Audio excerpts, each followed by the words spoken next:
जय हिंद दोस्तों। तो इलेक्ट्रॉनिक में हम एम्पलीफायर पढ़ रहे थे। तो एम्पलीफायर में जो उसका क्लासिफिकेशन के आधार पर है, कपलिंग एक उसका आधार था कि कपलिंग के आधार पर जो एम्पलीफायर होता है उसको हम 3 प्रकार से पढ़े और उसको हम समझ लिए हैं। एक जो इसका चौथा नंबर का था एम्पलीफायर, तो चौथे नंबर के एम्पलीफायर में से जो ऑपरेशन के आधार पर था एम्पलीफायर, तो उसको मैं देखा कि वह 5 प्रकार से थे। Class A, class B, class A B, class C, class D, जिसमें से मैंने 3 पढ़ लिए हैं। क्लास ए भी पढ़ लिया, क्लास बी भी पढ़ लिया और क्लास ए बी भी पढ़ लिया। अब जो हमारा रहेगा चौथे नंबर का क्लास सी एम्पलीफायर, तो उसको हमको पढ़ना है और क्लास डी को भी फिर हम देखेंगे। और इसके आगे हम फीडबैक को देखेंगे, समझेंगे कि क्या होता है फीडबैक। और फीडबैक के अलावा एक पुश पुल एम्पलीफायर होता है, तो पुश पुल एम्पलीफायर को भी हम समझेंगे कि क्या होता है पुश पुल एम्पलीफायर। तो चलिए हम स्टार्ट करेंगे यहाँ पास क्लास सी एम्पलीफायर। तो एम्पलीफायर में हम एम्पलीफायर का जो प्रकार पढ़ रहे थे, तो अब जो नेक्स्ट होगा हमारा प्रकार, तो वो होगा क्लास सी एम्पलीफायर।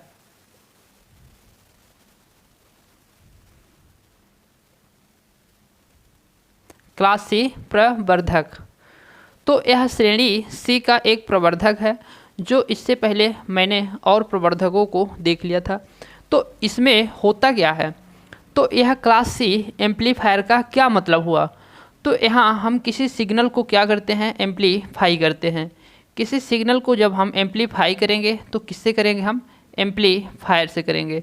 तो एम्पलीफायर से सिग्नल को हम बढ़ाते हैं, मतलब उसकी सामर्थ्य को हम बढ़ाते हैं। तो यहाँ ये हमारा जो होगा तो क्लास सी एम्पलीफायर होगा।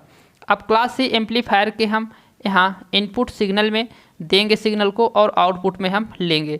तो इनपुट सिग्नल में जो हम सिग्नल को देते हैं, तो वो हम पॉजिटिव और नेगेटिव 2 सिग्नल देते हैं। तो पॉजिटिव और नेगेटिव यहाँ पास एक सिग्नल को दिए, जिसमें उसके हाफ वेव के पॉजिटिव और नेगेटिव दोनों चक्र हैं। तो इसमें एक पॉजिटिव हुआ और एक नेगेटिव हुआ, एक सिग्नल को दिए। इस सिग्नल को मैंने इसलिए दिया कि भाई तुम क्लास सी एम्पलीफायर उसको एम्पलीफाई करके उसके सामर्थ्य को बढ़ाकर तुम हमको आउटपुट में दो।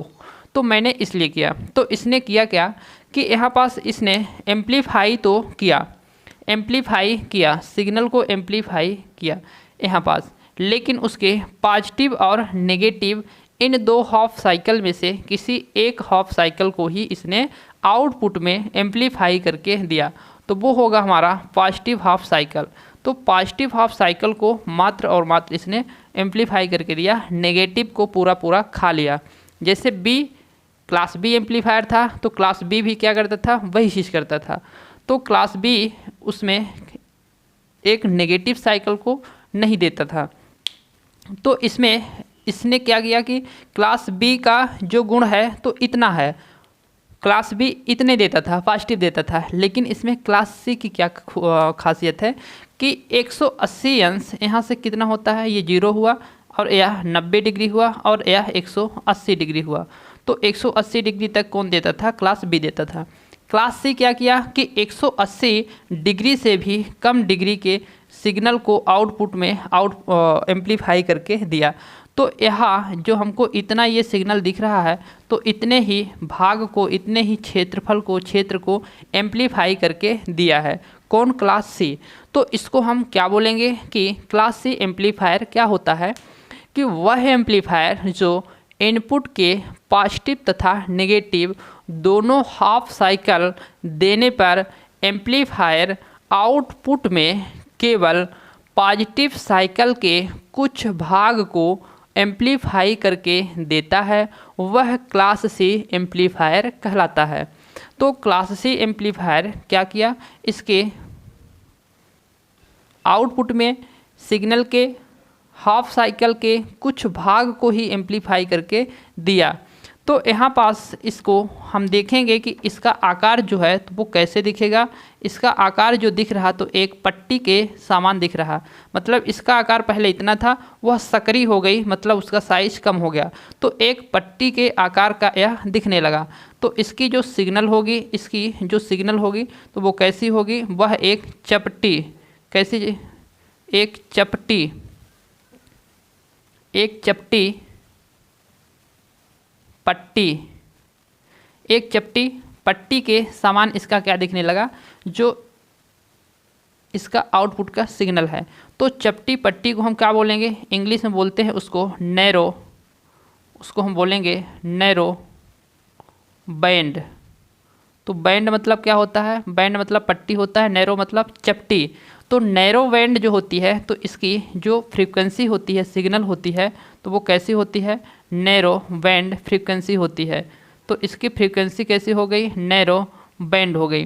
तो नैरो बैंड यानी चपटी पट्टी आकृति इसकी हो जाती है। इसकी आकृति कैसी हो जाती है, चपटी पट्टी आकृति इसकी हो जाती है। तो यह नैरो बैंड फ्रीक्वेंसी आउटपुट में हमको एम्पलीफाई करके देता है। तो यह फिर नैरो बैंड फ्रीक्वेंसी क्या होती है, तो नैरो बैंड फ्रीक्वेंसी क्या होती है, तो जिसका आकार क्या होता है, कम होता है। तो नैरो बैंड जो फ्रीक्वेंसी के सिग्नल होते हैं तो उस सिग्नल का हम यूज कहाँ करते हैं, उस सिग्नल का हम यूज करते हैं ट्यून्ड सर्किट में। तो ट्यून्ड सर्किट क्या होता है, तो यह जो नैरो बैंड फ्रीक्वेंसी है तो इस फ्रीक्वेंसी के सिग्नल का हम यूज उस एम्पलीफायर में करते हैं जहां ट्यून्ड सर्किट होता है। तो ट्यून्ड सर्किट में हम इस सिग्नल का यूज़ करेंगे। तो हम समझेंगे कि भाई ट्यून्ड सर्किट क्या है, ट्यून्ड सर्किट क्या है उसको हम समझते हैं।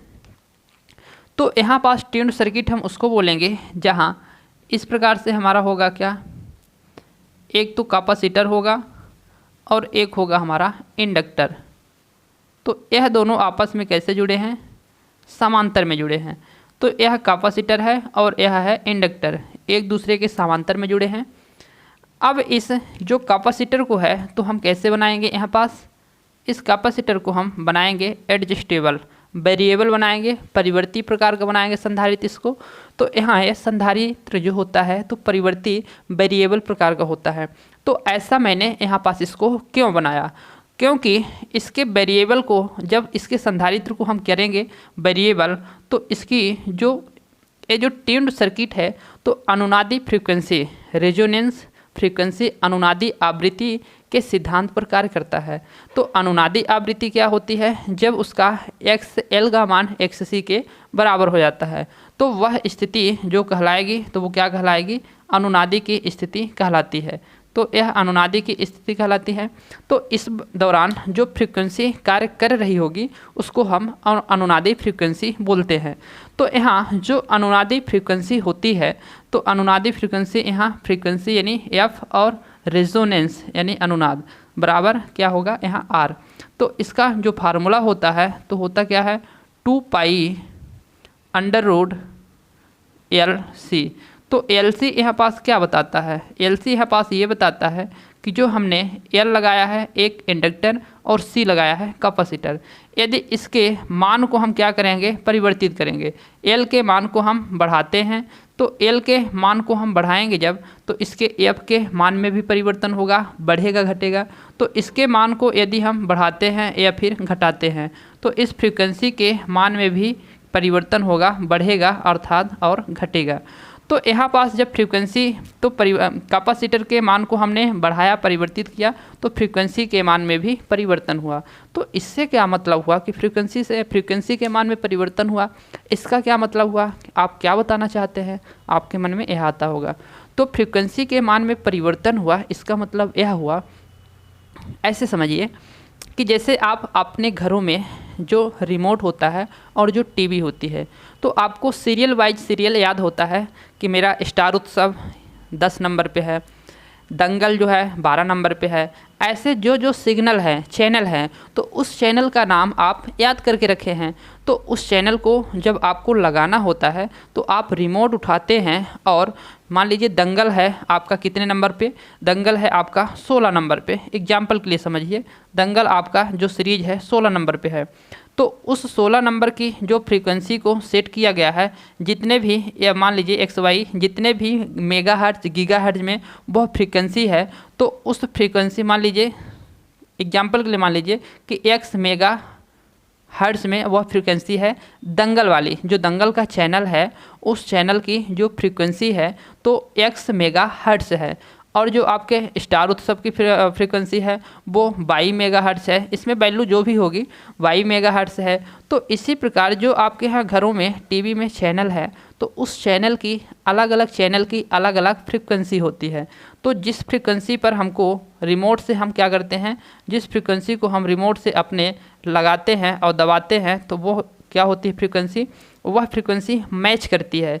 तो हम अपने रिमोट से इस फ्रीक्वेंसी के मान को परिवर्तित करते हैं, रिमोट से फ्रीक्वेंसी के मान को परिवर्तित करते हैं, दबाते हैं जब 16 नंबर तो वो फ्रीक्वेंसी जाती है दंगल वाले पर सीधे मैच करती है और मैच करती है और दंगल वाला हमारा चैनल चालू हो जाता है। तो उसके फ्रीक्वेंसी को हम अपने रिमोट से मैच करते हैं। तो वह रिमोट क्या किया, कैपेसिटर के मान को वहाँ हमने चेंज किया रिमोट से और फ्रीक्वेंसी को मैचिंग कराया और हमारा सीरियल में आ गया जो भी आना होता है जितने पे जो रहता है।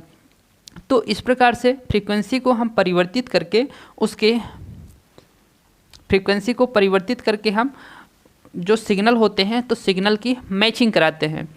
या फिर दूसरे तरीके से आप ऐसे समझिए, आपके घर में पहले रेडियो होगा, पहले एक टाइम था जब सेल से रेडियो चलते थे। तो इस प्रकार से आपके घरों में क्या हुआ करता था, रेडियो हुआ करता था। ऐसे एक लटकाने के लिए बैग कंधे में लटकाने के लिए ऐसे पट्टी भी लगी रहती थी। उस रेडियो में आप देखे होंगे कि एक बड़ी सी बटन रहती थी और एक छोटी सी बटन रहती थी। उस बटन के ऊपर इस प्रकार से कुछ बने होते थे पैमाने, जिस पे नंबरिंग किया रहता था कि इतने मेगाहर्ट्ज गीगाहर्ट्ज ऐसे, और एक छोटा सा रहता था उसको हम लोग खूब घुमाते थे, काफ़ी मज़ा आता था, पूरा घुमा देते थे। कभी कभी वो एकदम आवाज़ करने लगता था, जब फ्रिक्वेंसी मैच नहीं होती थी तो एकदम साउंड शोर करने लगता था।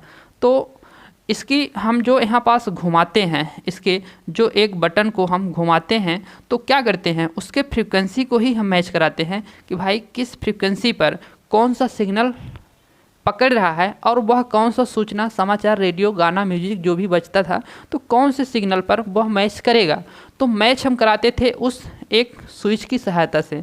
मैच जब स्विच को हम घुमाते थे तो हमको पता नहीं होता था, लेकिन स्विच को हम घुमाते क्या थे, उसके कैपेसिटर को मान को हम चेंज करते थे। तो कैपेसिटर के मान को जब हम चेंज करते थे तो इसमें कैपेसिटर के मान को चेंज किए तो फ्रीक्वेंसी उसकी चेंज हुई, और जिस फ्रीक्वेंसी पर वह जो सीरियल रहता था, वह जो गाने रहते थे तो वह बजने लगते थे। तो वहाँ पास फ्रीक्वेंसी के मान को चेंज करते थे। तो यहाँ हम क्या बात कर रहे थे कि जो यह आउटपुट में फ्रीक्वेंसी निकल के आई वो कैसी है, नैरो बैंड टाइप की है। तो नैरो बैंड जो फ्रीक्वेंसी के सिग्नल होते हैं तो इस सिग्नल का यूज कहाँ करते हैं, इस सिग्नल के उस एम्पलीफायर में करते हैं जहाँ ट्यून्ड सर्किट होता है। और ट्यून्ड सर्किट को आपने यहाँ पास समझ लिया, चूँकि मैं उसी के लिए इतनी सारी चीज़ें समझाया। तो ये ट्यून्ड सर्किट होता है, इसको आप याद रखिएगा, ट्यून्ड सर्किट ये होता है। तो नैरो बैंड फ्रीक्वेंसी सिग्नल के यूज कहाँ करेंगे, ट्यून्ड सर्किट में करेंगे। यह इम्पोर्टेंट बात है। अब हम देखेंगे कि 180 डिग्री से इसमें कम होता है। यहाँ तक बात मेरी हो गई थी। तो इसमें आप बताएं कि जब इसकी इस प्रकार से हम बोले थे कि जब आउटपुट में जितना हम सिग्नल देंगे यदि उतना नहीं मिलता तो उसको हम बोलेंगे कि इतना भाई मिला, एक ही साइकिल मिला, तो इसको हम बोलें कि इसमें डिस्टॉर्शन क्या है, बहुत ज़्यादा है, विरूपण बहुत ज़्यादा होता है। तो फिर इसमें तो डिस्टॉर्शन की बात करें तो एक साइकिल तो ढंग से दिया ही नहीं, जितना दिया तो उतने में भी इसने इतना माजरा लगा दिया कि उतने में भी उतना कम किया। तो इसको हम क्या बोलेंगे कि इसकी जो डिस्टॉर्शन होती है, विरूपण होता है, वो विरूपण इसमें बहुत ज़्यादा होता है। विरूपण किसमें बहुत कम होता है, हम किसको बोलेंगे, जब हम इनपुट में सिग्नल जैसे दे रहे हैं वैसे ही सिग्नल हमारा आउटपुट में मिले तो उसको हम बोलेंगे कि विरूपण उसमें कम है। यदि कुछ ऐसा मिला तो बोलेंगे विरूपण बहुत ज़्यादा है। तो इसमें कुछ ऐसा ही मिला यानी विरूपण बहुत ज़्यादा है। तो इसका विरूपण क्या हो गया, ज़्यादा हो गया। तो जब विरूपण इसमें ज़्यादा होगा तो इसकी जो वोल्टेज है, सॉरी इसकी वोल्टेज कह लें कोई दिक्कत नहीं, इसकी जो पावर है तो पावर गेन भी क्या होगी, इसमें पावर गेन इसमें हाई होगी। तो जिसमें मैं देखा कि जिसमें वोल्टेज, जिसमें विरूपण कम होते थे, पावर उसमें अधिक होती थी। तो इसमें विरूपण क्या है, अधिक है, सॉरी हाँ इसमें विरूपण जो है तो अधिक है। तो इसमें जो पावर होगी तो वो पावर क्या होगी, यहाँ पास पावर, विरूपण इसमें अधिक है, डिस्टॉर्शन अधिक है। तो इसमें 1 सेकेंड,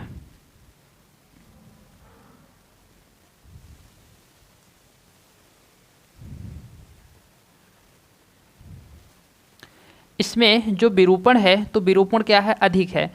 तो इसकी दक्षता भी क्या होगी, अधिक होगी। मैं बताया गया था कि जिसमें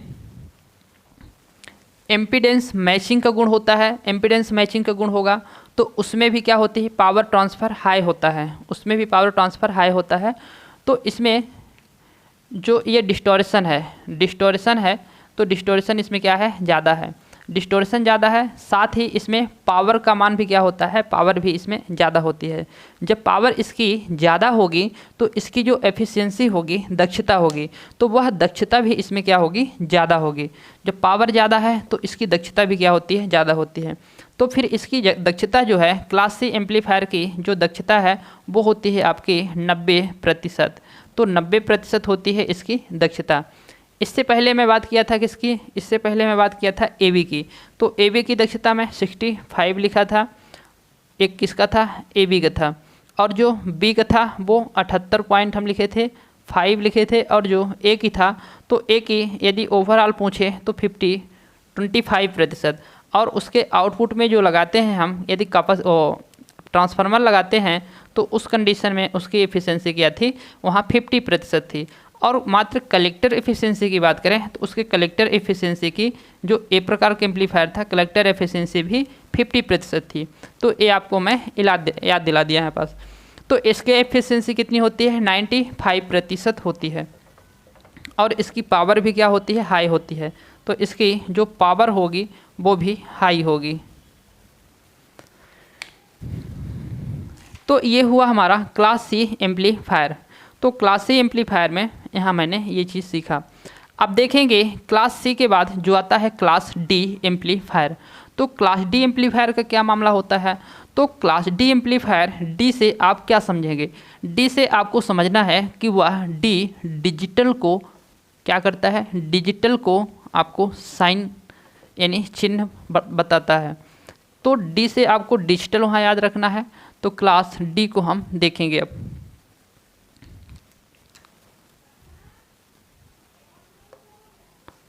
क्लास डी एम्पलीफायर, तो यहाँ जो डी है तो इसको आप क्या याद रखेंगे कि यह डिजिटल को इंगित करेगा। तो डिजिटल का मतलब क्या हुआ, तो यह जो क्लास डी एम्पलीफायर होता है तो डिजिटल इसके जो सिग्नल होते हैं, तो मैंने बताया था कि ब्रह्मांड में जितने भी सिग्नल हैं तो वो समथिंग होते क्या हैं, एक साइनोसॉइडल होते हैं, जो वक्री आकार के होते हैं। तो जो इसमें सिग्नल हम इनपुट में देते हैं तो वह ज्यावक्रीय आकार का होता है, साइनोसॉइडल होता है। तो उस साइनोसॉइडल को जो डिजिटल एम्पलीफायर होता है तो पहले एनालॉग में चेंज करेगा, परिवर्तित करेगा। तो एनालॉग में चेंज करने के बाद फिर उसको वह एम्पलीफाई करेगा। और जो एम्पलीफाई करेगा उसके आउटपुट में जो उसकी आउटपुट एफिशिएंसी होगी तो वो बहुत ज़्यादा होती है। अभी तक मैंने जो यहाँ पास मैंने पढ़ा class A, class B, class C और क्लास ए बी, तो उसमें सबसे ज़्यादा हम जो इसकी एफिशिएंसी देखे तो अभी तक 95% देखे, 90% देखे। तो 90% और हाँ 90%, तो 90% इसमें किसकी देखें हम, क्लास सी की देखें, 90% हुई। लेकिन इस क्लास सी से भी ज़्यादा होती है वहाँ पास क्लास डी की जो फ्रीक्वेंसी होती है। अच्छा, मैं ये बता रहा था वहाँ पास जो हमको थोड़ा भूल गया था कि भाई जब उसमें होता क्या है कि इसकी डिस्टॉर्शन की बात किया था ना कि डिस्टॉर्शन जब उसका होगा क्या, डिस्टॉर्शन जब उसका होगा उच्च, तो उसमें उसकी जो पावर होगी तो वो मैं निम्न बोल दिया था, उसमें डिस्टॉर्शन नहीं, वो दूसरी बात होती है जो उसका होता है फ्रीक्वेंसी रिस्पॉन्स। तो फ्रीक्वेंसी जो रिस्पॉन्स होती है, आवृत्ति प्रतिक्रिया होती है, वो यदि उसमें होता है, वो उसमें संबंध होता है कि जब फ्रीक्वेंसी रिस्पॉन्स क्या है, अस्थाई नहीं होगी, फ्रीक्वेंसी रिस्पॉन्स क्या होगी, पुअर होगी, तो फिर उसकी जो दक्षता होगी तो वो क्या होगी, उच्च होगी। तो ये चीज़ बताया, फ्रीक्वेंसी रिस्पॉन्स के संबंध में था वो। तो यहाँ पास जो डिस्टॉर्शन होता है, तो डिस्टॉर्शन यदि क्या है, ज़्यादा है, डिस्टॉर्शन ज़्यादा है, तो यहाँ पास डिस्टॉर्शन भी ज़्यादा होता है, क्लास जो सी होता है, और उसकी पावर भी क्या होती है, ज़्यादा होती है। तो डिस्टॉर्शन भी ज़्यादा है और पावर भी ज़्यादा है, एफिशिएंसी भी ज़्यादा है। तो हम बात कर रहे थे क्लास डी में। तो क्लास डी में इसमें जो कंपाउंड लगे होते हैं, एलिमेंट लगे होते हैं, तो वो इलेक्ट्रॉनिक होते हैं पूरे। कैसे होते हैं, छोटे छोटे होते हैं। इसमें पूरे मतलब उसका साइज जो होगा कम होगा, भार में भी कम होगा, स्थान भी कम घेरेगा वो। तो ऐसे इसमें इक्विपमेंट लगाते हैं, और जो इसकी पावर होगी, आउटपुट पावर, वो कई सौ वाट होती है। वो 1 वाट, 2 वाट, 3 वाट, ऐसे वाट में नहीं होती, अरे कई सौ वाट तक उसकी पावर होती है। तो जो आप इतने बड़े बड़े लोड होते हैं, पावर होते हैं, पावर के जो डीजे होते हैं, आप बारात वगैरह में सुने होंगे डीजे कितने बड़े बड़े रहते हैं, तो उस डीजे को पावर जो चाहिए होती है तो वो बहुत ज़्यादा वाट के होते हैं। तो उसके लिए जो पावर हम देते हैं, तो वो कोई हमारा एम्पलीफायर लगाते हैं ना, कि एम्पलीफायर लगाओ, एम्पलीफायर से जोड़ो और डीजे को बजाओ। तो वो क्लास ए बी सी ये एम्पलीफायर नहीं होते, ये एम्पलीफायर नहीं होते हैं। उसमें जो एम्पलीफायर लगा होता है वो डिजिटल एम्पलीफायर लगा होता है, और वो कई सौ वाट तक उसकी क्या होती है, पावर होती है। तो कई सौ वाट तक उसकी पावर होगी, और जो उसकी एफिशिएंसी होती है वो भी काफ़ी अच्छी होती है। उसकी एफिशिएंसी दक्षता भी 95% होगी, 95% होगी उसकी एफिशिएंसी दक्षता भी। तो यहाँ पास हम देखेंगे कि जो डिजिटल होता है हमारा डिजिटल एम्पलीफायर, तो डिजिटल एम्पलीफायर का क्या यहाँ पास मामला है।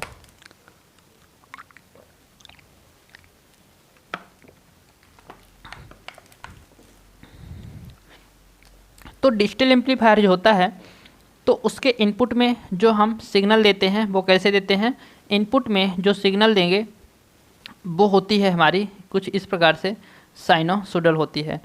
तो ये हमारी साइनोसॉइडल हो गई।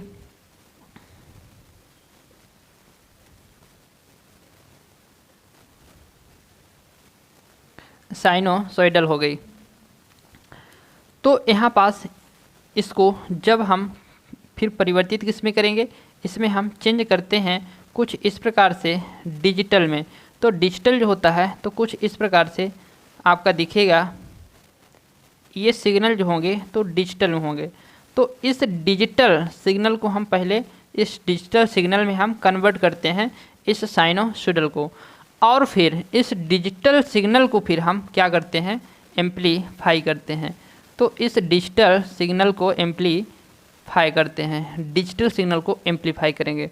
तो यहाँ जो डिजिटल सिग्नल होगा इसकी जो एफिशिएंसी होगी, साइज होगा बहुत कम होगा, एफिशिएंसी बहुत ज़्यादा होगी, और इसकी लाइफ टाइम भी बहुत ज़्यादा होती है, ये जल्दी ख़राब भी नहीं होते हैं। तो ये सारी इसमें क्या होती हैं, खूबियाँ होती हैं। तो इसको हम साइनोसॉइडल यानी एनालॉग सिग्नल को,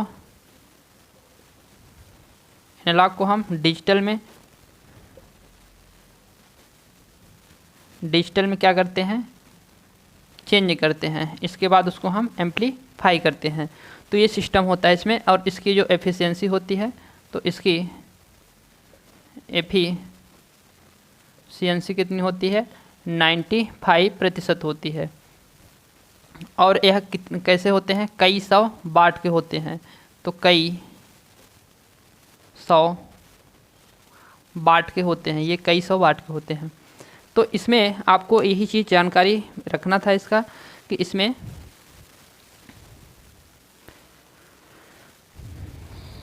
ओके। तो डिजिटल सिग्नल में ये सारी जानकारी को आप रखेंगे याद। इसमें छोटे छोटे कंपाउंड लगे होते हैं जो उच्च गुणवत्ता वाले होते हैं, उच्च गुणवत्ता वाले होते हैं। तो डिजिटल सिग्नल में इतना ही आपको याद रखना था कि एनालॉग से पहले डिजिटल में चेंज करते हैं और फिर डिजिटल सिग्नल को हम एम्पलीफाई करते हैं। अब हम पढ़ेंगे कि क्लास बी एम्पलीफायर में मैंने पढ़ा था कि क्लास बी एम्पलीफायर जो होता है तो उसका यूज हम पुश पुल एम्पलीफायर में करते हैं। उसका यूज हम कहाँ करते हैं? पुश पुल एम्पलीफायर में उसका यूज करते हैं। तो पुश पुल एम्पलीफायर क्या होते हैं, कैसा होता है, तो उसको हम समझेंगे कि पुश पुल एम्पलीफायर में क्या प्रोसेस होती है, उसकी कैसे कार्यविधि होती है। उसमें ज़्यादा लेंदी आपको नहीं समझना है, ज़्यादा कठिन उसमें आपको नहीं समझना है तो बड़ा चित्र वगैरह नहीं पूछता है आपको, उसमें आपको कार्यविधि प्रोसेस को समझना है, बाकी हम चित्र से ही आपको पूरा समझाएंगे। तो इसमें पुश पुल एम्पलीफायर, तो पुश पुल एम्पलीफायर को हम देखेंगे यहाँ पास।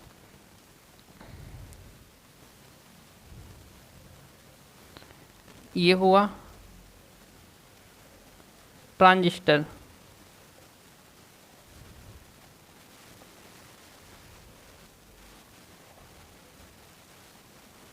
एमीटर हो गया, इसका ये एमीटर हो गया और इसको हमने जोड़ दिया। तो एक ट्रांजिस्टर हमारा हुआ Q2, Q1 और दूसरा Q2। NPN टाइप के ही ट्रांजिस्टर होंगे, इसका हम यूज ज़्यादा करते हैं। किसका? NPN ट्रांजिस्टर का यूज हम ज़्यादा करते हैं। और यहाँ होगा आपका ट्रांसफार्मर। यदि हम आपसे पूछें कि इसके यदि हम इनपुट में ट्रांसफार्मर लगाते हैं तो ठीक है, यदि आउटपुट में इसके हम ट्रांसफार्मर लगाएंगे तो आप इसकी जो फ्रीक्वेंसी रिस्पॉन्स होगी वो क्या बताएंगे? तो ये हो गया इसका इनपुट। इनपुट मतलब इसमें जो हम सिग्नल देंगे वो इनपुट में सिग्नल कुछ इस प्रकार से देंगे। ये इनपुट सिग्नल हुआ, इनपुट सिग्नल हुआ, टेढ़ा दिख रहा। अब इसको हम, ये कलेक्टर जो होता है तो इसके कलेक्टर को इस प्रकार से हमने ले लिया और यहाँ आउटपुट में हम एक लगा दिए, क्या? ट्रांसफार्मर लगा दिए। तो आउटपुट में जब इसके ट्रांसफार्मर होगा तो फिर यहाँ इससे क्या मतलब समझेंगे कि इसका जो फ्रीक्वेंसी रिस्पॉन्स होगा तो इसका फ्रीक्वेंसी रिस्पॉन्स कुछ अच्छा नहीं होगा। तो यहाँ हम इसको लोड में लगाते हैं, क्या? लोड में लगा दिया मैंने एक स्पीकर को। तो यह जो इसका स्पीकर है ये हो गया लोड। इसका लोड में क्या? स्पीकर। लोड में स्पीकर को मैंने लगा दिया।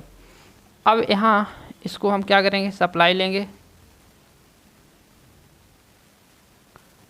तो इस प्रकार से हम इसको बैटरी लगाते हैं, नेगेटिव सिरा और ये पॉजिटिव सिरा, यहाँ से इसको हम जोड़ देते हैं। नेगेटिव हुआ, ये पॉजिटिव हुआ। तो ये सारी चीज़ें, इतना हुआ आपके पुश पुल एम्पलीफायर में। यहाँ पास आप देख रहे होंगे कि क्या है? ट्रांसफार्मर है, ट्रांसफार्मर है। तो इसमें हम अब समझते हैं कि भाई ये कैसे कार्य करता है, इसमें होता क्या है। तो आपको ये याद रखना है कि जो पुश पुल एम्पलीफायर है क्लास बी एम्पलीफायर के सिद्धांत पर कार्य करता है। तो फिर याद दिला दूं कि क्लास बी एम्पलीफायर क्या होता है। क्लास बी के एम्पलीफायर में मैंने जब इनपुट सिग्नल दिया था तो वह एम्पलीफाई करके आउटपुट में पूरे सिग्नल को नहीं दिया, बल्कि केवल और केवल एक पॉजिटिव हाफ साइकिल को उसने आउटपुट में दिया था। तो यही होता है क्लास बी एम्पलीफायर के कार्य। तो इसमें ऐसा ही कुछ, जब हम इसको इनपुट सिग्नल अप्लाई किए तो इस ट्रांसफार्मर में आया हमारा सिग्नल और यहाँ पास पहुँचा हमारा सिग्नल, ये इसमें आया। तो इसका एक धन सिरा होगा और इसका एक ऋण सिरा होगा। तो यहाँ पास आया धन और यहाँ पास हमको मिला ऋण। अब इसको जब क्या दिए हम, ये बेस हुआ और यहाँ पास एनपीएन ट्रांजिस्टर है तो इसको यह एन वाला सिरा हो गया यानी नेगेटिव। तो इस हम एमीटर को क्या दिए, बेस में धन दिए और एन को नेगेटिव दिए, मतलब इसको हमने फॉरवर्ड वाइज में चालू कर दिए। कलेक्टर को रिवर्स वाइज में चाहिए होता है तो यह एन होता है, तो एन को हम यदि नेगेटिव ना दे के हम पॉजिटिव दें तो इसको हम बोलेंगे कि इसको हम फॉरवर्ड वाइज में ऑपरेट कर रहे हैं। तो यह हम इसको क्या दिए, कुछ इस प्रकार से पॉजिटिव दिए, मतलब यह एक रिवर्स वाइज में चलेगा। तो यहाँ पास जब सिग्नल को हमने दिया तो यहाँ से क्या हुई, इस Q2 ट्रांजिस्टर से Q1 ट्रांजिस्टर से यहाँ धारा प्रवाहित हुई। तो धारा प्लस से यहाँ निकली, धारा प्लस से माइनस की ओर होगी, तो यहाँ कलेक्टर में क्या हुई, धारा प्रवाहित हुई। तो यह कलेक्टर है जिसमें कलेक्टर में क्या हुई, धारा प्रवाहित IC हुई। तो इसमें धारा जब प्रवाहित हुई तो यहाँ क्लास B एम्पलीफायर की तरह कार्य करेगा। तो एक हमने यहाँ पास दिया कैसे, धन और ऋण 2 साइकिल को दिया, मतलब धन और ऋण 2 साइकिल के दिया। तो पॉजिटिव में हमको क्या देगा, ओनली फॉर क्या देगा, एक ही साइकिल देगा, मतलब धन बस देगा। तो एक ट्रांजिस्टर हमको धन साइकिल दे दिया। अब दूसरा ट्रांजिस्टर क्या करेगा, दूसरा ट्रांजिस्टर इसी प्रकार से कार्य करेगा और यह ऋण साइकिल हमको प्रदान करेगा। तो यहाँ से इसमें धारा प्रवाहित होगी और इसने भी क्या किया, ऋण साइकिल प्रदान किया। तो इसने ऋण साइकिल यहाँ प्रदान करता है। तो ये हो गई ऋण साइकिल। इस प्रकार से हमारा यहाँ मिल गया एक धन और एक ऋण साइकिल मिल गई, जो हमारा धन और एक ऋण साइकिल मिल गई, जो हमारा यह स्पीकर जो है तो फुल अपने इसका स्पीकर का जो काम है तो स्पीकर को फुल सिग्नल मिल गया और यह कार्य करना चालू कर देगा। तो स्पीकर इस प्रकार से क्या होगा, चलने लगेगा और यहाँ जो गाना म्यूजिक लगाते हैं वो गाना म्यूजिक क्या होगा, यहाँ से निकलने लगेगा, बजने लगेगा। तो इस प्रकार से सिग्नल को मैंने दिया और एम्पलीफाई करके पुश पुल एम्पलीफायर का सहायता से मैंने इसको क्या किया, एम्पलीफाई किया। तो क्लास बी के प्रिंसिपल पर इसने कार्य किया। एक पुश पुल एम्पलीफायर जो होता है तो क्लास बी के प्रिंसिपल पर काम करता है। यह बहुत इंपॉर्टेंट है, इसको आपको याद रखना है। तो इसके हम आउटपुट में क्या लगाए हैं, ट्रांसफार्मर लगाए हैं। तो जब ट्रांसफार्मर लगाए हैं तो ट्रांसफार्मर का एक गुण होता है जो इम्पीडेंस मैचिंग का जो गुण होता है। तो इम्पीडेंस मैचिंग के द्वारा यह आउटपुट में जो पावर को ट्रांसफ़र करता है वह उच्चतम मैक्सिमम पावर को ट्रांसफ़र करता है आउटपुट में। तो मैक्सिमम पावर को जब ट्रांसफ़र कर रहा है तो मैक्सिमम पावर जो मल्टी स्टेज एम्पलीफायर होता है तो वो कहाँ होता है, तो maximum power multi stage amplifier के लास्ट चरण यानी अंतिम चरण वाले भाग में होता है मैक्सिमम पावर। तो इसको पुश पुल एम्पलीफायर को मल्टी स्टेज के एम्पलीफायर में हम कहाँ यूज करेंगे, तो मल्टी स्टेज एम्पलीफायर में पुश पुल एम्पलीफायर को हम अंतिम चरण यानी लास्ट चरण यानी पावर, जहाँ पावर का होता है ट्रांसफ़र, तो अंतिम चरण में इसका यूज हम करते हैं। फर्स्ट और मध्य वाले में हम तो वोल्टेज को एम्पलीफाई करते हैं तो वहाँ पास यूज़ नहीं करेंगे, यहाँ यूज़ करेंगे किसको, हाँ इसका यूज करेंगे अंतिम चरण वाले हम मल्टी स्टेज एम्पलीफायर में इसका यूज हम करते हैं पुश पुल एम्पलीफायर का। तो इसकी हम बात करें एफिशिएंसी की, तो इसकी एफिशिएंसी जो होती है तो क्लास बी के सिद्धांत पर कार्य करता है। तो क्लास बी का जो इसकी एफिशिएंसी होती है वही इसकी एफिशिएंसी होगी। तो क्लास बी एम्पलीफायर की जो एफिशिएंसी होती है वही इसकी एफिशिएंसी होगी यहाँ पास। तो 78% इसकी होती है एफिशिएंसी। अब इसमें जो एम्पीडेंस मैचिंग का गुण है उसके द्वारा यह पावर को, हाई पावर को ट्रांसफ़र करता है। तो इसकी जो पावर है वो क्या होगी, हाई होगी। तो इसकी जो पावर है वो क्या होगी, हाई होगी। तो इसकी भी पावर क्या होती है, हाई होती है। इसमें मैं एक बात बताया था कि जो इसमें ट्रांसफार्मर है तो ट्रांसफार्मर है इसलिए इसमें क्या होगी, जो इसमें डिस्टॉर्शन होता है तो डिस्टॉर्शन अधिक होता है। तो इसका यह दोष होता है कि इसका इसमें डिस्टॉर्शन क्या होता है, अधिक होता है। तो ट्रांसफार्मर के कारण नहीं कहेंगे इसका डिस्टॉर्शन अधिक होता है। इसका डिस्टॉर्शन इसलिए अधिक होता है, इसलिए मानेंगे क्योंकि क्लास बी एम्पलीफायर हमने यूज़ किया है। तो केवल एक पॉजिटिव हाफ साइकिल को ही एक टाइम में देता है, तो उसको हम बोलेंगे कि इसका जो डिस्टॉर्शन है वो क्या है, अधिक होता है। दूसरा चीज़ इसमें एक होता है हार्मोनिक दोष। हार्मोनिक दोष और क्रॉस ओवर दोष होता है। तो हार्मोनिक दोष क्या होता है इसमें, तो हार्मोनिक दोष से आप क्या समझेंगे, यहाँ पास आपको हार्मोनिक दोष से यहाँ पास क्या समझना है। तो हार्मोनिक दोष का मतलब यह हुआ कि यदि आपकी कोई यहाँ पास क्या जा रही है, सिग्नल जा रही है, इस सिग्नल जो जा रही है, तो इस सिग्नल में आप क्या कर रहे हैं, बढ़िया धुन में भोजपुरी गाना या पंजाबी गाना जैसे भी है तो आप बढ़िया लगा के सुन रहे हैं। यदि इस गाने में आप धुन के साथ सुन रहे हैं, कोई इस सिग्नल में, कोई इस भोजपुरी सिग्नल में, भोजपुरी गाने में कोई एक अलग से फ्रीक्वेंसी आ जाए तो फिर क्या करेंगे। उसमें तो आप सुन रहे हैं कोई भी गाना, कौन सा गाना बताएं, कोई भी गाना आप सुन रहे हैं एकदम मस्त मगन में, एकदम स्लो आवाज़ में, और उसी बीच में कोई फटाफट जल्दी जल्दी आवाज़ आएगी, एकदम जल्दी जल्दी आवाज़, तो फिर उसमें क्या करेंगे आप कि उसमें जब जल्दी जल्दी आवाज़ आएगी, अरे ये तो डिस्टर्ब कर दिया। तो यहाँ जो डिस्टर्ब करने वाली ये फ्रीक्वेंसी अलग से आ गई और जल्दी जल्दी आ गई, तो उसको हम बोलेंगे हार्मोनिक फ्रीक्वेंसी है। तो ये जो पारंपरिक फ्रीक्वेंसी होती है, इस पारंपरिक फ्रीक्वेंसी से इसका जो आयाम होता है वो क्या होता है, कम होता है। इसका आयाम कम होता है परंतु इसकी जो साइकिलिंग होती है वो होती है ज़्यादा। तो ये हार्मोनिक फ्रीक्वेंसी होती है। हार्मोनिक फ्रीक्वेंसी भी कहीं टॉपिक आएगा तो बताएंगे, ये भी कई प्रकार से होती है, first, third, second harmonic, fourth harmonic. तो ये यहाँ पास यदि इसके पारंपरिक फ्रीक्वेंसी के अंदर ये 3 बार लगा दी, इस प्रकार से 3 बार लगा दी तो इसको हम थर्ड फ्रीक्वेंसी बोलेंगे। 4 बार लगा दी तो इसको हम फोर्थ हार्मोनिक फ्रीक्वेंसी बोलेंगे। तो ये हार्मोनिक फ्रीक्वेंसी होती है जो उस मेन फ्रीक्वेंसी के सामने आके उसका व्यवधान उत्पन्न कर देती है, उसको डिस्टर्ब कर देती है, तो वो हार्मोनिक फ्रीक्वेंसी होती है।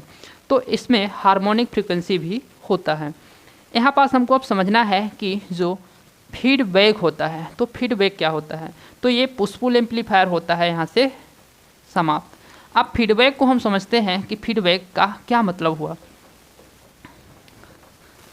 तो फीडबैक का मतलब यहाँ ये हुआ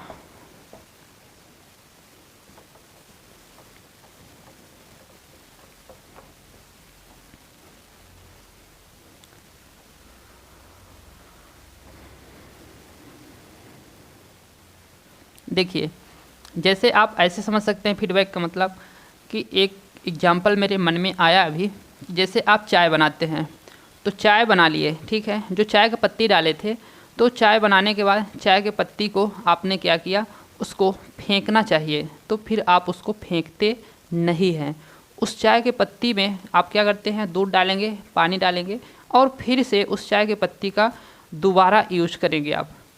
तो वो गुण नहीं है चाय की पत्ती में जो फर्स्ट बार था, लेकिन उसका कुछ अंश उसमें मौजूद है, तो फिर से आप उसको दोबारा यूज करना चाहते हैं और यूज करने के लिए उसको आप डाल दिए हैं। तो यदि उसको आप फिर से डाल दिए हैं, तो जो आपकी चाय के अंदर गुण था, जो आप शुरू में चाय बना, मान लीजिए आप एक नई, ठीक है, आपने क्या किया कि शुरू से बनाए चाय, उसमें नई चाय की पत्ती डालें, नई एकदम ताज़ी चाय की पत्ती डालें, ठीक है। अब चाय की पत्ती आपने नई ताज़ी डाला, इससे पहले जो आपने चाय बनाया था उस चाय के पत्ती में भी अभी आपने देखा कि कुछ उसका गुण है, उसमें भी अभी टेस्ट है, वो अपना कलर छोड़ेगा, उसमें टेस्ट है। उस पुराने वाले चाय की पत्ती को भी आप नई वाली चाय में डाल दिए, तो यदि वह चाय की क्वालिटी बढ़ गई तो उसको हम बोलेंगे धनात्मक, मतलब उसमें धन हो गया, हमको फ़ायदा हुआ, तो चाय की क्वालिटी बढ़ गई तो उसको हम धनात्मक बोलेंगे। यदि उस नई चाय में, इतनी सारी चाय में आपने अच्छी इतनी मेहनत से बनाया और पुरानी जो चाय की पत्ती थी उसको यदि आप उसमें डाल दिए तो वो ख़राब हो गई, तो उसमें आपका हानि होगा, ऋण में आप चले जाएंगे, तो उसको आप बोलेंगे ऋणात्मक। तो इसी प्रकार से यहाँ पास होता है फीडबैक। तो फीडबैक को हम कैसे समझेंगे, यहाँ पास फीडबैक, तो फीडबैक को आप कैसे समझेंगे, तो यहाँ आपके पास है क्या, एक सिग्नल है और इस सिग्नल को आपने किया क्या, इस सिग्नल को आपने एम्पलीफाई इस सिग्नल को आप एम्पलीफाई करना चाहते हैं। तो मान लीजिए इस सिग्नल को आपने किया एम्पलीफाई, ठीक है। मान लीजिए इस सिग्नल में आपने इस सिग्नल के साथ एक जो एम्पलीफाई किया हुआ सिग्नल है तो कुछ इस प्रकार से है। तो इनपुट सिग्नल, जैसा मेरा इनपुट सिग्नल ये है, इसको हम क्या करा रहे हैं, एम्पलीफाई करना चाहते हैं। यह इनपुट सिग्नल है। तो इस इनपुट सिग्नल में जो यह फीडबैक का सिग्नल है, तो फीडबैक का जो सिग्नल है इस इनपुट सिग्नल के यदि कला में है, मतलब जैसे जैसे ये बढ़ रही है वैसे वैसे धनात्मक अक्ष में ये भी बढ़ रही है, तो इसको हम क्या बोलेंगे कि भाई तुम ये जो उठ के आ गए हो तो इस वाले सिग्नल के क्या आ गए हो, कला में आ गए हो। तो इसको हम बोलेंगे कि तुम तो अरे पहले से मेरी यहाँ तक इतनी सामर्थ्य थी और तुम तो और आ गए हो, तो इस सामर्थ्य को क्या किए, बढ़ा दिए हो, तो उसकी सामर्थ्य को बढ़ा दिया। तो उसको हम बोलेंगे, जैसे चाय की पत्ती के सामर्थ्य को बढ़ा दिया, शुरू में जो डाला था तो उसमें धन हुआ, फायदा हुआ, तो इसने उसकी सामर्थ्य को बढ़ा दिया, तो उसको हम बोलेंगे धनात्मक फीडबैक। तो यह हो गया धनात्मक फीडबैक हो गया। अब इसी का उल्टा कर दिया कि भाई तुम तो सामर्थ्य को बढ़ा दिए थे, ठीक है। अब ऐसा भी हो सकता है कि यह जो सिग्नल है तो ये सिग्नल कुछ इस प्रकार से है, यही सिग्नल आके हमारा कुछ इसके फेज के जो इनपुट का ये फेज है, कला है, उसके कला के विपरीत आ गया, कुछ इस प्रकार से आ गया। तो जो यह सिग्नल है इसको टोटल को हम जोड़ेंगे जब, तो यहाँ माइनस है और यहाँ प्लस है, तो इसको क्या कर देगा, कम कर देगा, इसके सामर्थ्य को घटा देगा। तो जो नई सामर्थ्य आएगी तो कुछ हमारी इस प्रकार से आएगी, जो पहले की अपेक्षाकृत क्या हो गई, कम हो गई, तो इसकी सामर्थ्य घट गई। तो इसने क्या किया, चाय की पत्ती जो हमने डाला दूसरी बार तो उसने खराब कर दिया पूरी चाय को, तो वो हमारा ऋण घाटा हो गया, ऋण में आ गए हम, तो उसको हम ऋणात्मक बोलेंगे। तो यहाँ पास ऋणात्मक फीडबैक होता है, ये ऋणात्मक फीडबैक हो गया। तो ऐसे ही हम एम्पलीफायर में क्या करेंगे, फीडबैक करते हैं, तो उसको उसके आउटपुट का जो अंश होता है तो उसके कुछ अंश को हम इनपुट में मिला देते हैं। तो यदि उसके कला में है तो वह धनात्मक फीडबैक होगा, उसके कला में नहीं है तो वह ऋणात्मक फीडबैक होगा। तो यहाँ हम देखेंगे कि जो धनात्मक फीडबैक होता है, धनात्मक फीडबैक, तो धनात्मक फीडबैक का क्या मतलब हुआ। तो यहाँ पॉजिटिव फीडबैक हम एम्पलीफायर लेते हैं और यह हुआ गया एक, क्या हो गया हमारा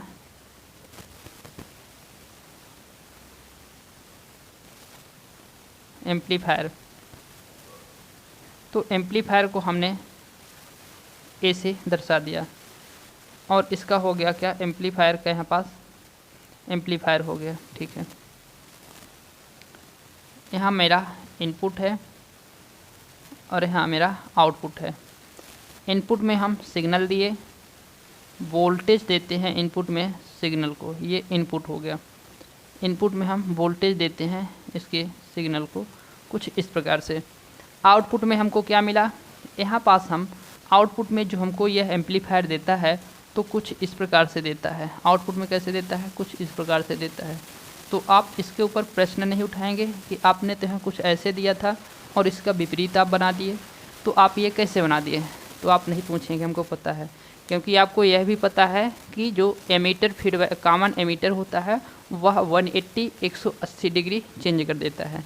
तो आप दिमाग लगा लिए होंगे कि इस एम्पलीफायर में जो यूज किया गया है तो सर्वाधिक यूज किया जाने वाला कॉमन एमीटर एम्पलीफायर का यूज किया होगा, इसलिए उसने फेज को शिफ्ट कर दिया है 180, ठीक है। तो यहाँ हमको फिर क्या मिला, इनपुट हम दिए तो इनपुट में क्या मिला, यहाँ इस इनपुट पावर क्या हुई होगी, एम्पलीफाई हुई होगी। तो इनपुट पावर हमको यहाँ पास इनपुट देने पर मिलेगा क्या, आउटपुट मिलेगा, तो ये होता है आउटपुट।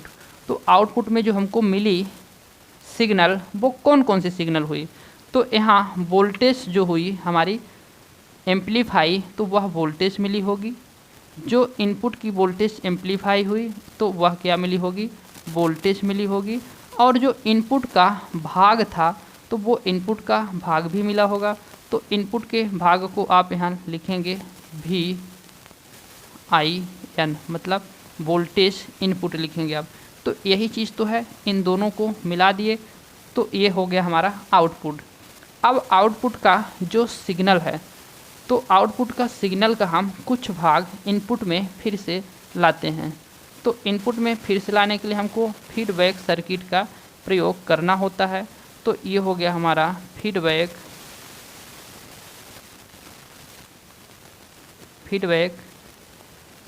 सर्किट। तो फीडबैक सर्किट का हमने यूज किया और फीडबैक सर्किट का यूज करके यहाँ पास से कुछ इसके आउटपुट के कुछ अंश को, आंशिक फ्रैक्शन, तो कुछ अंश को हमने इसके इनपुट में फिर से दे दिया। तो यहाँ पास कुछ अंश को हमने फिर से दे दिया। तो यहाँ किसको दिया है हमने,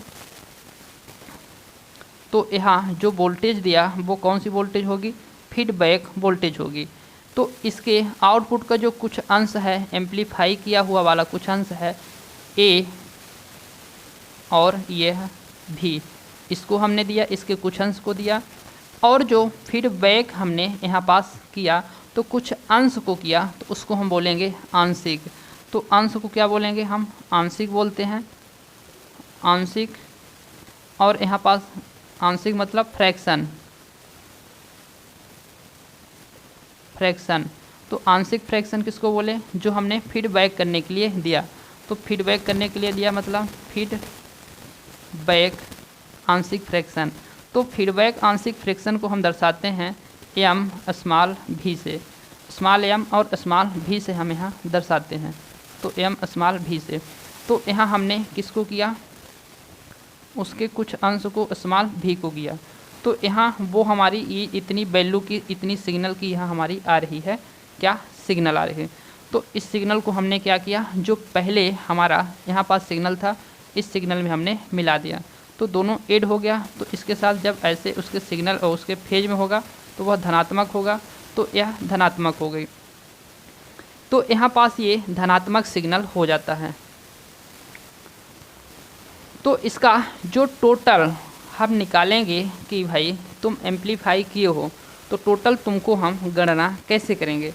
तो टोटल गणना हम इसको कुछ इस प्रकार से करेंगे। पहले इसको देख लेते हैं कि ये दोनों है क्या।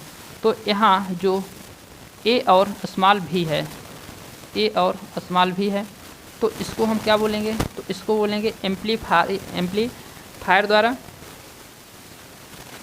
तो यहाँ जो ए है तो इसमें क्या हम फीडबैक मिला हुआ है, फीडबैक नहीं मिला है, तो इसको फीडबैक हम नहीं दिए हैं, तो इसको हम क्या बोलेंगे, बगैर फीडबैक, बगैर फीडबैक। तो बगैर फीडबैक का क्या है, बगैर फीडबैक एम्पलीफायर।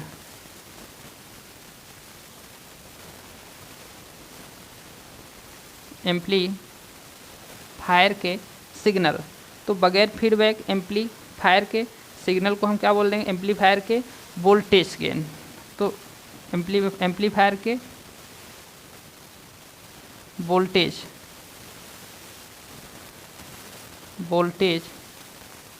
गेन। तो यह है बगैर फीडबैक एम्पलीफायर किया हुआ वोल्टेज गेन है। और जो यहाँ पास एम और भी है, तो एम और भी क्या है,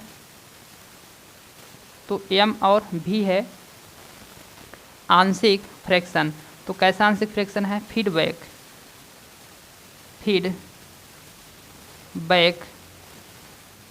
अंश है, फीडबैक क्या है, अंश है। तो अंश को ही हम क्या बोलते हैं, फ्रैक्शन बोलते हैं। आंशिक को हम क्या बोलेंगे, फ्रैक्शन बोलेंगे इंग्लिश में। तो ये हो गया फीडबैक अंश। तो अब यहाँ पास जो हमारा निकल के आएगा क्या, वोल्टेज। तो वोल्टेज हम किसको बोलेंगे, यहाँ पास वोल्टेज जो होगा, तो यहाँ पास एम्पलीफाई जो वोल्टेज होगा तो वो वोल्टेज होगा हमारा, और फीडबैक यहाँ पास होगा फीडबैक। तो ये दोनों क्या है, ए और स्मॉल भी और एफ।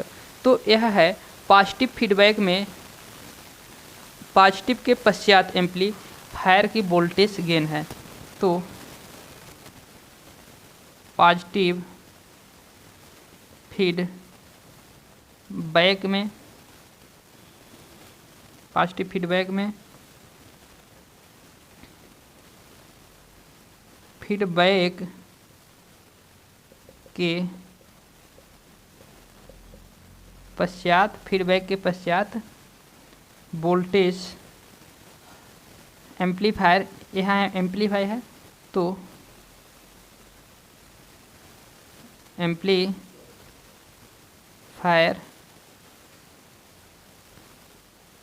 Voltage gain. तो इसके लिए ये इतना बड़ा लिखा हुआ है, इसके लिए लिखा है, किसके लिए, इसके लिए। तो इसका मान क्या होता है, तो इसका मान होगा हमारा ये जो वोल्टेज गेन है, आउटपुट की voltage gain into 1 minus, positive के लिए है तो माइनस 1 माइनस एम भी इनटू यहाँ वोल्टेज गेन, किसका, एम्पलीफायर का वोल्टेज गेन। तो यह फार्मूला आपको याद रखना है, क्योंकि इससे आप न्यूमेरिकल भी बना पाएंगे। न्यूमेरिकल कैसे बनाएंगे, यदि आपको क्वेश्चन में दे दिया कि जो एम्पलीफायर की वोल्टेज गेन है तो वो कितना है, 100 है। एम्पलीफायर की वोल्टेज गेन यदि 100 है और तो इसका फिर आप ज्ञात कीजिए, तो पॉजिटिव फीडबैक आपको ज्ञात कीजिए। तो पॉजिटिव फीडबैक कैसे ज्ञात करेंगे, तो यहाँ आप ज्ञात करेंगे, जहाँ 100 लिखा है वो एम्पलीफायर की वोल्टेज गेन है तो वहाँ 100 लिखेंगे और यहाँ 1 माइनस, तो और इसका ये दे दिया कि जो फीडबैक फ्रैक्शन है, तो फीडबैक फ्रैक्शन कहाँ, ये है। तो फीडबैक फ्रैक्शन को आपको दे दिया कि 0.002 है। तो इसका इतना वैल्यू दे दिया, तो इसको रखेंगे आप 0.002 और इनटू में है तो फिर क्या रख देंगे आप, 100 रख देंगे, क्योंकि इसकी वैल्यू और इसकी वैल्यू 100 ही है दिया है। तो इसको सॉल्यूशन करेंगे तो क्या होगा, तो यहाँ पास आप जब इससे 100 से मल्टीप्लाई कर देंगे तो कुछ यहाँ पास तक की हमारी ये वैल्यू कट जाएगी। तो फिर आपका यहाँ पास आएगा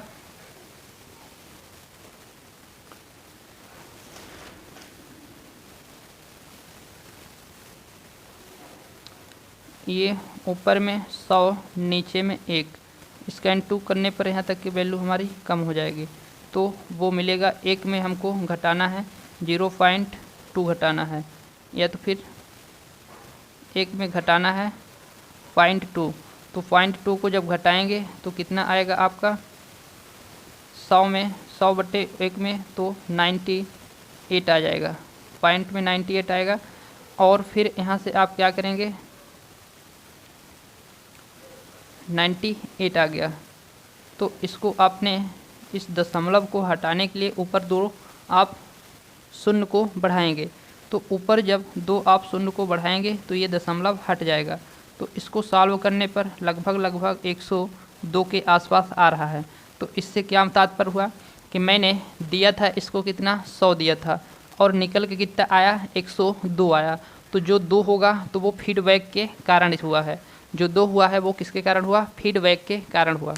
तो इस प्रकार से आप इसकी वैल्यू को निकाल पाएंगे। दूसरा इसी प्रकार से होता है नेगेटिव फीडबैक, दूसरा नेगेटिव फीडबैक होता है। आपको एक चीज़ हम बता दें कि जो धनात्मक फीडबैक होता है उसका कभी भी एम्पलीफायर में यूज नहीं करते हैं। क्यों यूज नहीं करते हैं, तो जो धनात्मक होता है फीडबैक इसका एम्पलीफायर में, हाँ एम्पलीफायर में इसका यूज कभी भी नहीं करते हैं, क्योंकि इसका लाभ तो होता है, लाभ इसका होता है करने से, तो लाभ के साथ साथ इसमें जो घाटा होता है तो वो घाटा सही नहीं होता है, वो कुछ बहुत ज़्यादा ही ख़राब कर देता है। लाभ हमको यह होगा कि इसकी जो गेन है, वोल्टेज गेन है वो बढ़ जाएगी, ठीक है, लेकिन वोल्टेज गेन बढ़ जाना ही काफ़ी नहीं है मेरे लिए। उसमें वोल्टेज गेन बढ़ जाने से उसकी जो वोल्टेज की स्थिरता है वो स्थिर नहीं रहेगी। गेन तो बढ़ जाएगी, ठीक है, आउटपुट की पॉजिटिव करने से गेन बढ़ जाएगी, लेकिन उस गेन में स्थिरता नहीं रहेगी। तो हमारे वो किसी काम का नहीं है। कम मिले पर सही मिले, अस्थाई रहे, तो हमको स्थिर वाली चाहिए, तो उसमें स्थिरता नहीं होती, पहली चीज़। और दूसरी चीज़ इसमें ये है कि इसका सिग्नल में विरूपण भी बढ़ जाता है। इसके सिग्नल में क्या होता है, विरूपण भी बढ़ जाता है। स्थिरता नहीं रहेगी, मतलब विरूपण भी इसमें बढ़ जाएगा। तो इन कारण से हम पॉजिटिव फीडबैक का एम्पलीफायर में यूज़ नहीं करते हैं। तो फिर करते कहाँ हैं, तो इसका यूज हम करते हैं ऑसिलेशन में, 2 लित्र में, ऑसिलेटर में। तो ऑसिलेटर में करेंगे, 2 लित्र में करेंगे और आगे आपको करके भी दिखाएंगे इसका यूज। तो ये होता है हमारा धनात्मक फीडबैक। तो धनात्मक फीडबैक ये हो गया। अब इसको हम देखेंगे ऋणात्मक फीडबैक को। तो ऋणात्मक फीडबैक में क्या होता है, इसको अब हम देखेंगे ऋणात्मक फीडबैक को।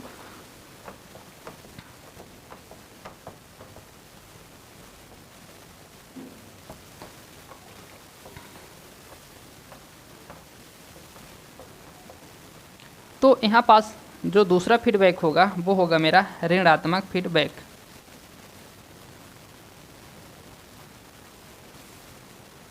ऋणात्मक फीडबैक। तो फिर ऋणात्मक फीडबैक क्या हुआ, तो जो ऋणात्मक फीडबैक होता है तो उसके क्या होगा, फेज के अनुरूप होगा, अनुरूप नहीं होगा तो ये होता है एम्पलीफायर। एम्पलीफायर हो गया। और एम्पलीफायर की यहाँ होगी हमारी वोल्टेज गेन, जब इसको हम देंगे वोल्टेज। तो एम्पलीफायर को जब वोल्टेज देंगे तो इसकी होगी वोल्टेज गेन, और ये होगा इनपुट। यहाँ आउटपुट होगा, वही चीज़ मिलेगी, वही चीज़ मिलेगी। और इधर साइड जो हमको निकल के आएगा तो वो वोल्टेज, आउटपुट का वोल्टेज क्या होगा, वोल्टेज एम्पलीफायर की गेन इनटू जो इसके इनपुट में होगा, इसी का मल्टी होगा।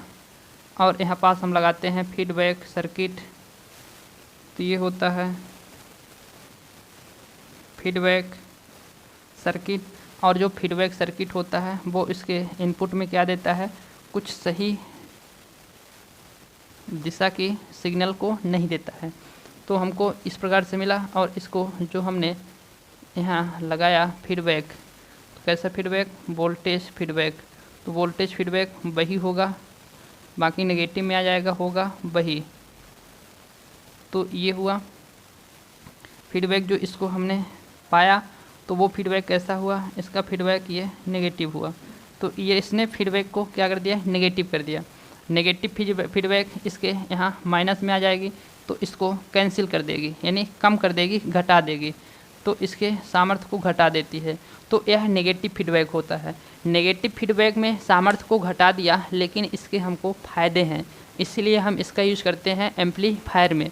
तो इसका हम यूज एम्पलीफायर में करेंगे नेगेटिव फीडबैक का। तो इसके फ़ायदे क्या होते हैं, इसमें जो हमारी यहाँ पास सिग्नल थी, तो एम्पलीफायर की जो गेन है वो गेन क्या होगी, यहाँ अस्थाई होगी। इसमें गेन भी अस्थाई होगी। वोल्टेज जो गेन होगी वो अस्थाई होगी। और इसकी वोल्टेज गेन अस्थाई होने से इसकी जो बैंडविड्थ की चौड़ाई है वो बढ़ जाएगी। बैंडविड्थ की जो चौड़ाई है वो होगी, बढ़ जाएगी। और दूसरा चीज़ इसमें क्या होगा, इसमें अस्थाई हो गई, विरूपण भी कम हो जाएगा। और इसका एम्पीडेंस भी बढ़ता है, इसका एम्पीडेंस भी बढ़ जाएगा। इनपुट एम्पीडेंस, इसका इनपुट जो एम्पीडेंस है वो बढ़ जाएगा, और आउटपुट एम्पीडेंस क्या हो जाएगा, घट जाएगा। तो ये हमको इसमें फ़ायदा होगा। तो इसमें क्या क्या फ़ायदा होता है, इसमें जो इसकी स्टेबिलिटी, पहले तो वोल्टेज गेन में, इसके गेन में क्या हो जाती है, स्टेबिलिटी हो जाती है। इसकी गेन अस्थाई हो जाती है। गेन अस्थाई के साथ इसमें विरूपण कम हो जाता है, विरूपण कम हो जाता है। विरूपण कम होता है, इसकी इनपुट जो इम्पीडेंस है वो भी कम हो जाता है। इनपुट इम्पीडेंस वो भी कम हो जाता है। सॉरी, इनपुट इम्पीडेंस क्या होगा, ज़्यादा होता है। इनपुट इम्पीडेंस ज़्यादा हो जाएगा और आउटपुट इम्पीडेंस कम हो जाएगा। इम्पीडेंस कम हो जाता है, तो इसका इनपुट इम्पीडेंस, आउटपुट इम्पीडेंस कम हो जाता है। तो ये चीज़ है। इसकी बैंडविड्थ की चौड़ाई भी क्या होती है, बढ़ जाती है। तो इसकी जो बैंडविड्थ की चौड़ाई है, बैंड